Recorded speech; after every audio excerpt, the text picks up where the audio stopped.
For the last couple of decades, literally billions have been invested in securing the perimeter of corporate networks. More intelligent firewalls, anti-spam, antivirus, intrusion prevention, intrusion detection.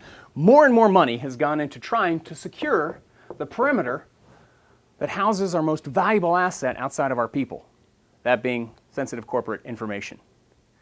Yet what today's leading IT security professionals understand is that while that's good hygiene, it's not enough, because quite simply, there's always people inside the perimeter. Most often they're trusted users. Sometimes they're malicious intruders. But even with trusted users, the fact is people come and people go. As they enter and exit, they create openings and breaches in the network. And more importantly, in today's BYOD, or bring your own device paradigm environment, smartphones, iPhones, iPads, USB keys, USB pens, as they leave, that valuable corporate information travels with them. They take it home, they send it to their web drive, they carry it around with them on iPads, iPhones, smartphones, and tablets. That means that the most valuable asset we have, or corporate information, is traveling outside of the protected perimeter.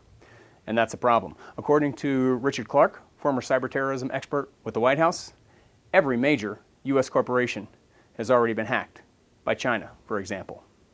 That's a threat.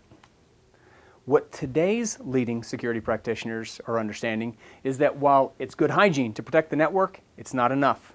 And in fact, you have to protect the information itself. That is data-centric information security.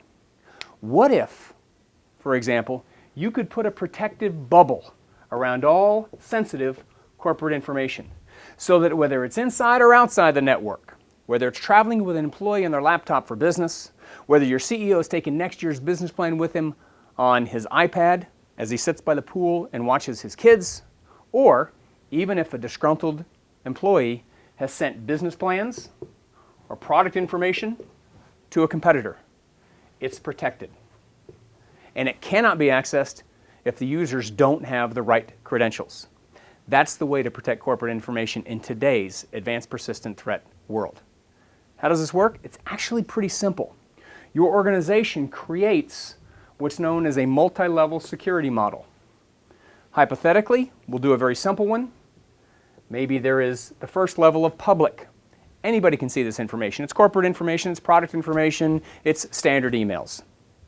The second level might be internal use only, where you must be an employee of the corporation in order to use that.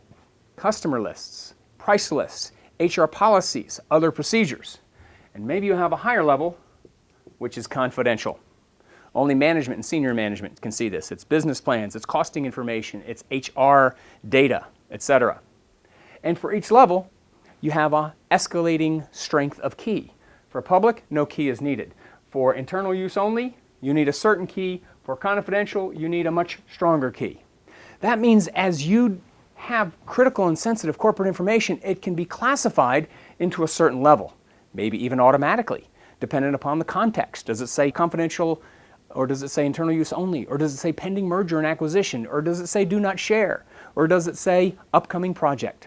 You can define that and have these keys automatically applied, so that even if this information gets outside of the network, only people with the appropriate level have the ability to open and use that. Further, maybe you can even control what they can do. View it, print it, copy it, forward it. That is data-centric information protection. That complements years of investment in hardened networks. That is what leading IT security professionals are investing their time, effort, and energy in today. And that is Rights Watch.